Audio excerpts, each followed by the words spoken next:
You dumbass. Wait. So let me get this straight.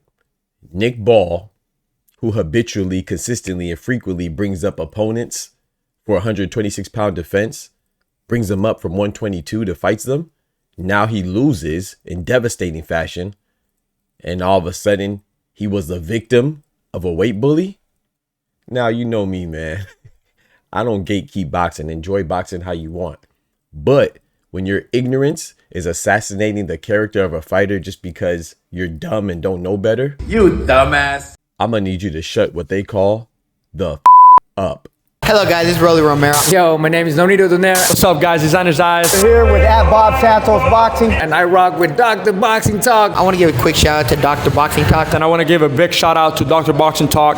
Thank you for all the love. Thank you for all the support. You're rocking with Dr. Boxing Talk. Get your daily news from my man right here, the best in the business. Let's get it, baby. All day, baby. Amen. Bam! If I tell you I'm good, probably you'll say I'm boasting. But if I tell you I'm no good, you know one line. Yo, what's good, Boxing Talk family? Welcome back to your favorite boxing news channel, Dr. Boxing Talk. We are here to discuss what just transpired. A major upset at the 126-pound featherweight division for the WBA title, formerly held by UK's own Nick Ball. You know what I'm talking about? BTF rise up. Now check this out, man. Nick Ball got upset in devastating fashion by the former champion and pretty decent contender, if I do say so myself, Brandon Figueroa, right? The American, specifically Mexican-American Brandon Figueroa, right? And a lot of people are saying crazy stuff and assassinating this man's character. Now, before we get to that part, though, I want to address Nick Ball and his dirty tactics and unfair tactics and unsportsmanlike conduct that he demonstrated all last night, right?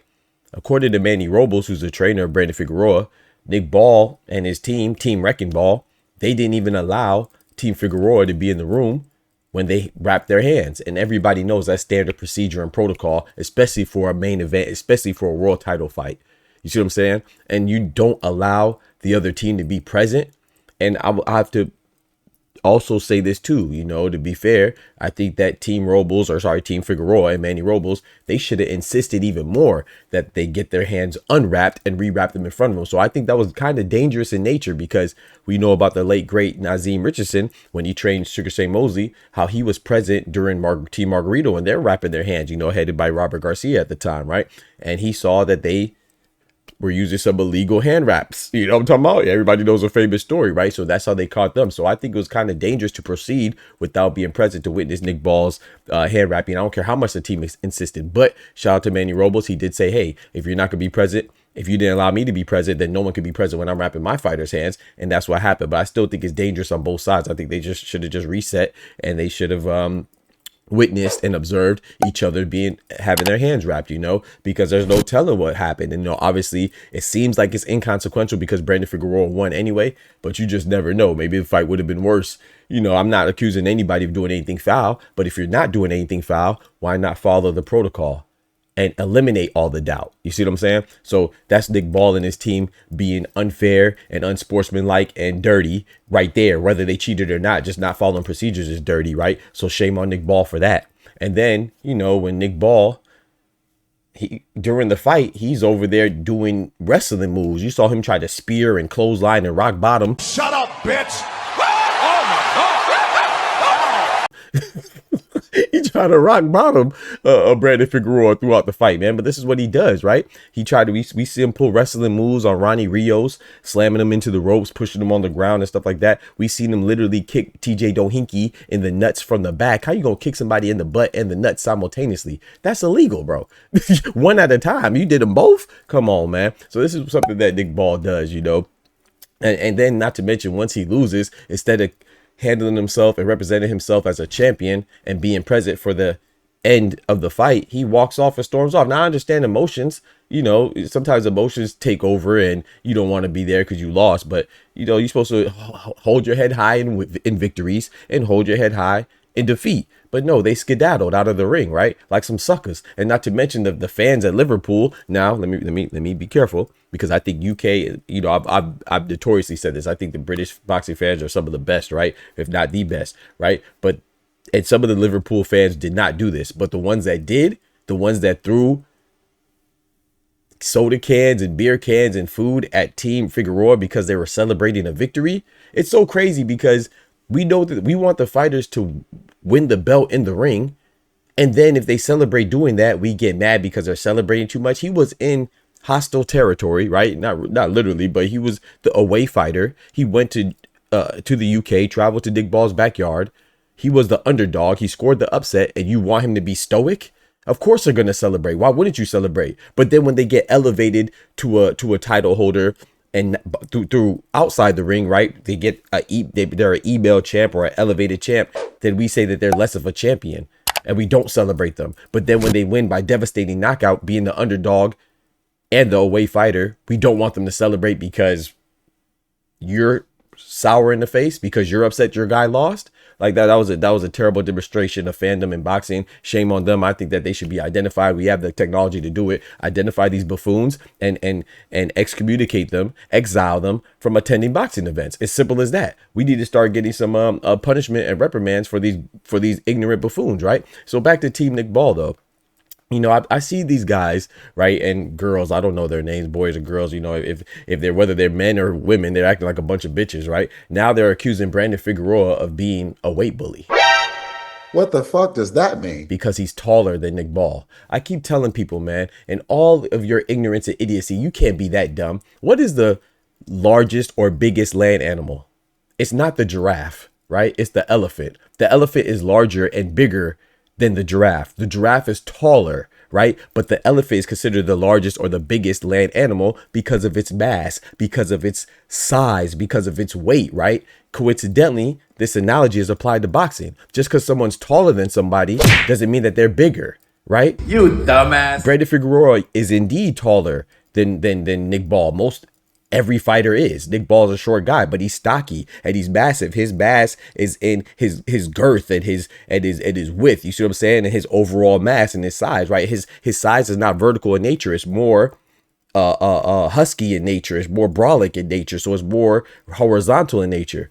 Brandon Figueroa is taller. That's where a lot of his mass comes from. For your listening pleasure, we are now on Spotify under Dr. Boxing Talk. The same thing on TikTok, Twitter, Instagram, Spotify, everything. Dr. Boxing Talk, man. Come rock with us. Yes, sir. Yes, ma'am. So like I said, Brandon Figueroa in this case would be the giraffe and Nick Ball would be the elephant. Case in point, Brandon Figueroa has literally come from smaller divisions than Nick Ball has. That's number one. Number two, if anybody's a weight bully, the career weight bully as a champion, since for the duration that Nick Ball's been a champion, he's been the one that's been practicing weight bully tactics. Don't believe me? Check out this guy right here. This would be Ronnie Rios. Yeah, that was his first title defense of the 126-pound title for the WBA sanctioning body and President Gilberto Mendoza.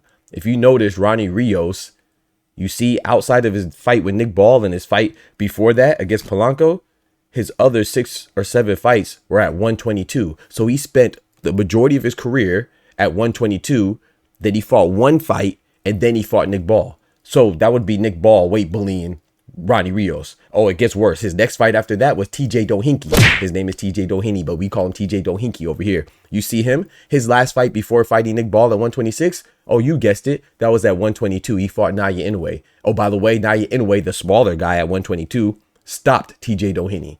And then after getting knocked out, well, he wasn't knocked out cold, but the fight was stopped, TKO. He moved up and fought Nick Ball, coming off of a loss, a stoppage loss, and fighting a guy that's smaller than him. So that'd be another example of Nick Ball being a weight bully as a title holder. Oh, it gets worse. His last fight, which was his next fight after TJ Dohinky, his last fight before Brandon Figueroa, was Sam Goodman. Oh, yeah, you guessed it. You see there? Sam Goodman spent the majority of his career at 122 as well. So it doesn't matter who's taller. The boxing is separated by weight divisions, not height divisions, you dummy. So I don't care if you like boxing or not. You like boxing how you like it. You don't have to be a purist. You don't have to be a casual. You can be whatever you want. In any capacity in which you enjoy the sport, please enjoy it. I love it. But when you're assassinating a guy's character because of your ignorance and lack of knowledge, and you're just going out there whimsically destroying a guy's character like Brandon Figueroa, calling him a weight bully, when actually what's closer to the truth is the contrary, is that Nick Ball is more close to a weight bully, then that's wrong. Because now you're weaponizing your ignorance. It's called boxing and they're called weight divisions, not height divisions. Brandon Figueroa is not a weight bully, never been a weight bully. If anybody's been a weight bully, it would be Nick Ball. So you would have it precisely backwards. And that's dangerous because now you're making it seem like Brandon Figueroa is doing something wrong when all he did wrong was, if you're a Nick Ball fan, he went in there and beat the hell out of your guy.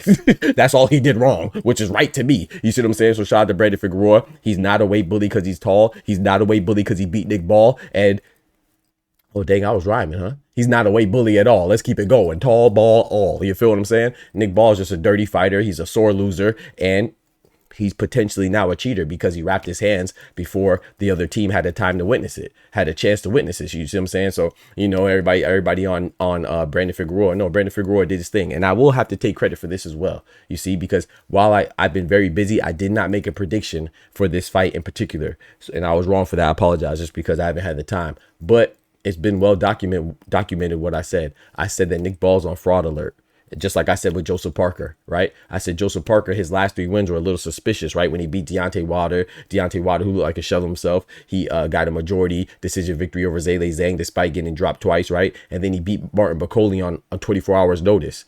I said that when he fights a legitimate heavyweight under fair circumstances, he's going to lose. He fought Fabio Worley and he lost, right? Same thing I said for Nick Ball. I said Nick Ball has been fighting. He's been on a track, you know, and he's been on a consistent streak of fighting guys that are smaller than him, meaning that he's weight bullying them. You see how that works, right? The accusations for Brandon Figueroa because he won, but it's more applicable to the champion than Nick Ball. I said this will not bode well for him because, yeah, he's getting wins up. That's cool. But he's beating guys that aren't in his division.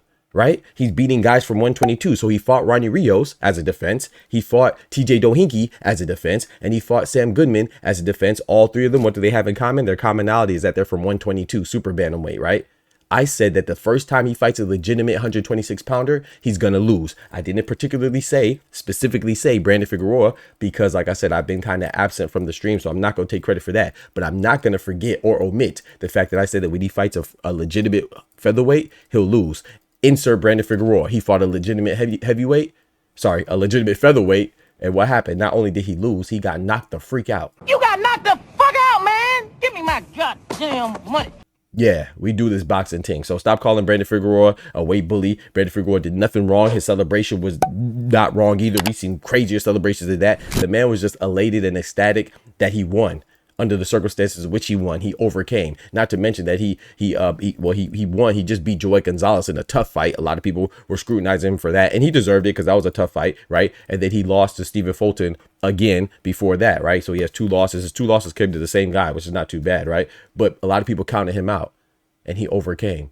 And people are mad at him and accusing him of doing something wrong when the person that did something wrong, like violating hand wrapping procedure with Nick Ball, like having defenses against guys that are not from his division, Nick Ball, and being a dirty fighter trying to wrestle and RKO and tombstone his opponents, Nick Ball, is the one that actually should have the allegations of doing something wrong or exercising or demonstrating foul play, not to mention being a sore loser as well. So you can't get enough of the doc? Ladies and gentlemen, don't worry about it. You're not alone, but I do have a fix for you.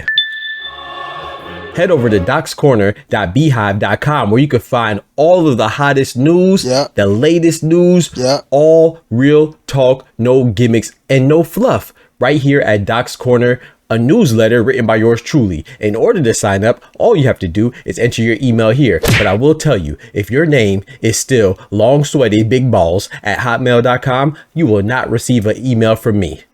Change it or you won't be getting this newsletter, bruh. I'm sorry. And it's delivered personally to you right in your inbox every Wednesday at 12 p.m. Eastern Standard Time. And always remember, the doctor's in your corner.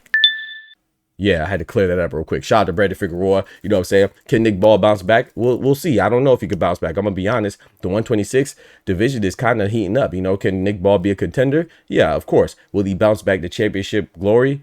I'm not sure. You never know how it goes. Like if Espinosa, the WBO Mexican champion, if he moves up, that'll leave that belt up for grabs, right? If Bruce Shushu Carrington, the newly crowned American WBC champion, I think him and Nick Ball will be a good fight. I would lean towards Shushu. The IBF champion, Angelo Leo, another American, right? I would lean towards Angelo Leo to beat Nick Ball as well. And then, of course, the WBC champion, the WBA champion, Brandon Figueroa, he just beat the heck out of Nick Ball. So now can somebody vacate and maybe he become an interim champion and get elevated or something like that? That's possible. But as it sits right now, I think it'll be kind of tough for him to bounce back, and especially when you consider the fact that he's used to fighting guys that aren't in his division. Maybe he has a pretty good chance to be successful at 122 or something, but 126 is a little bit tough. Y'all let me know what y'all think about that. Don't forget to smack that like button, but most importantly, remember, with God we can do anything, without God we're nothing. The doctor's out. Peace. Oh, also too, I want to salute Brandon Figueroa, Team Figueroa, and Manny Robles, because even in the aftermath of all that stuff that transpired with the hand wraps, with the unsportsmanlike conduct from the fighter and the fans, you see what I'm saying? He still kept it classy, and he still wished them the best. We can learn from Manny Robles. Appreciate y'all. From the hood to college, both worlds they had to meet. 6 degrees between us, so cold we're about to freeze. But we're Florida boys, hot takes, we bring the heat. We're moving the culture, the engineers to the streets.